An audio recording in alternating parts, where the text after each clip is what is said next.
Good morning, everybody. Happy first day of spring. I want to review for tomorrow's quiz by going through the lesson from the textbook. Tomorrow's quiz is going to be 10 questions, very straightforward, not too much to worry about. And I'm going to focus on the main ideas in the textbook, so I'm not going to read the whole thing to you. You could certainly go back and do that if you want it a little bit. But I'm just going to focus on the most important topics. So let's jump right into it. It's lesson 3, page 246. The essential questions are: what are viruses and how do viruses affect human health? So I would make sure you can answer those. The vocabulary that they highlight here are virus, antibody, and vaccine. Also want to know that for tomorrow's quiz. Down here, it describes these beautiful tulips. Nice to see these on the first day of spring. They are yellow tulips with a red streak through them, and we read down here that that red streak is actually caused by a virus. So perhaps not all viruses are bad. We move on to page 247, the characteristics of viruses. Grabbing my attention before I even read are these pictures. So let's just see what the information here tells us. Viruses have a variety of shapes. So here are 4 different shapes that viruses come in, and we should know that they come in many more than just those 4. So let's jump into the reading here. Chickenpox, mumps, measles, polio, you might have heard of those. Those are all caused by a virus. A virus is defined by your textbook as a strand of DNA or RNA surrounded by a layer of protein that can infect and replicate in a host cell. Remember, the word replicate means to reproduce. The host cell is the cell that is being attacked by the virus or by any pathogen. Remember, the word pathogen is something that causes a disease in another organism. So a virus is actually not considered an organism because it's not considered living. A virus does not have a cell wall. It does not have a nucleus or any other organelles that are present in cells. The smallest viruses are between 20 and 100 times smaller than most bacteria. And remember how small bacteria are. It is very hard to see them even with a good microscope. 100 bacteria would fit across the head of a pin. All right, so they are very small and they come in a variety of shapes, and they're basically just a strand of DNA or RNA surrounded by a layer of protein. All right, looking at this picture on the bottom here, viral replication, that's going to tell us how viruses reproduce. And we can see in this cycle that there's actually 2 loops, a small loop and a big loop. So let's jump into it and see if we can understand why. The first thing that happens is a virus attaches to a host cell. It then inserts its genetic material. So here's the host cell being attacked by one initial virus. It's inserting its DNA or RNA, and you can see the host cell also has its strand of DNA. 2, once the virus genetic material is inserted into the host cell, the virus can become latent or active. So here's the virus's DNA inside of the host cell. So the word latent means hidden, and active means to be presently effective. So if the virus becomes active, well, let's go down here and see what happens. When active, the virus's genetic material takes over the host cell and directs it to make more viruses. It controls the host cell's genetic material. It's really good at doing that. And we're going to see at the end of the lesson how that can actually benefit us. So it's going to help it to reproduce now. And so many viruses are reproduced. Let's see what happens. Number 4, new viruses are released as the host cell bursts and is destroyed. Viruses find other cells to infect. Okay, so many viruses are being created inside the host cell. They can't fit anymore, and it explodes. Remember in earlier lessons this week, AICRE, it attaches, it inserts, it controls, it replicates, and explodes. AICRE. Attach, insert, control, replicate, explode. So let's follow and see what happens when it becomes latent. The latent is hidden. So what does that mean? The virus's genetic material combines with the host's genetic material. The host continues to function and reproduce normally, making copies of the virus's genetic material as well as its own. The virus's genetic material removes itself and becomes active. At some point, it could be a month, it could be many years after the initial viral attachment. So let's get a little more information in the reading. And well, first of all, the book goes into a little detail here about why viruses are considered to be not living. And one of the main reasons is because of the way that they need to reproduce, that they have to rely on a host cell. Viruses must use organisms to carry on the process that we associate with a living cell. Viruses have no organelles. They are not able to take in nutrients or use energy. They also cannot replicate without using the cellular parts of an organism. Viruses must be inside a cell to replicate. The living cell that a virus infects is called a host cell. All right, and it gets into a little bit more detail, what we just spent time. Let's just talk about mutations, because it's really important to understand that viruses mutate a lot. So the mutations allow them to adjust for all different situations. It's one of the reasons that we don't have a lot of antiviral medicines, because they won't work, because the virus would eventually just mutate and change, and the medicine would not be effective.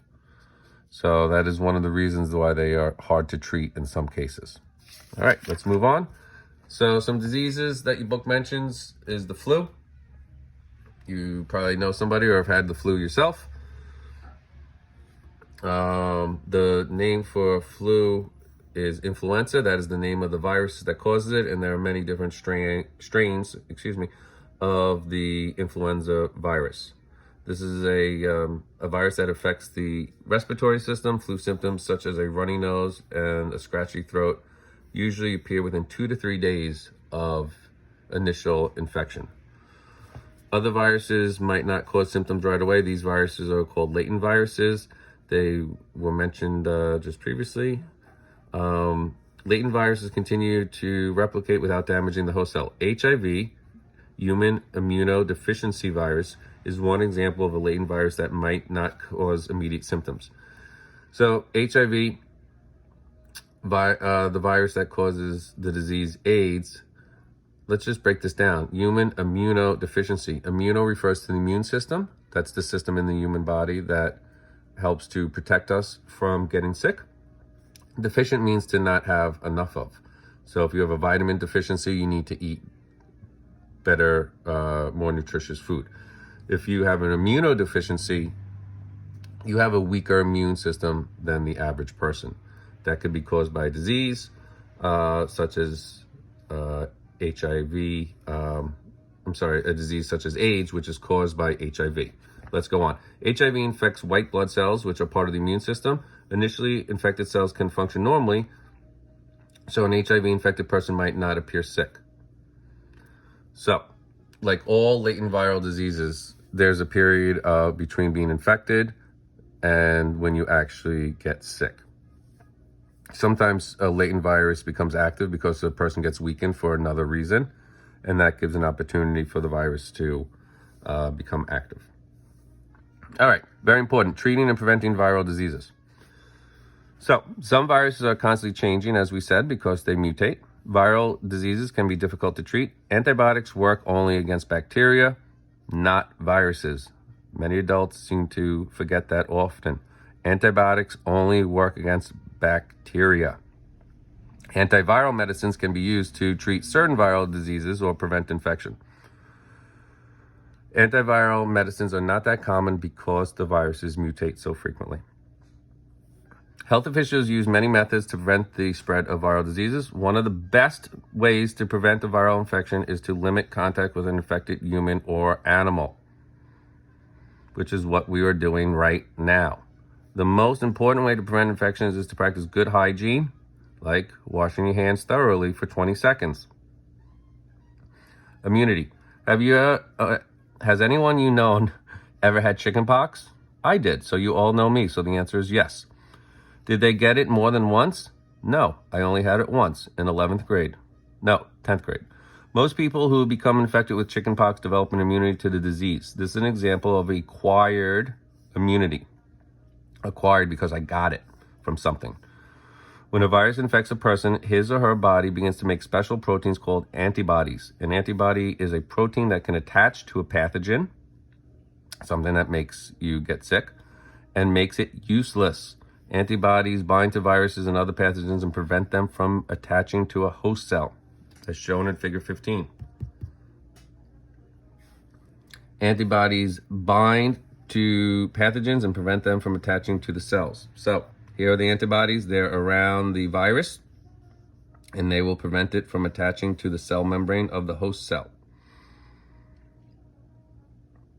The antibodies can multiply quickly, and if the same pathogen enters the body, they'll recognize it right away and prevent it from doing anything.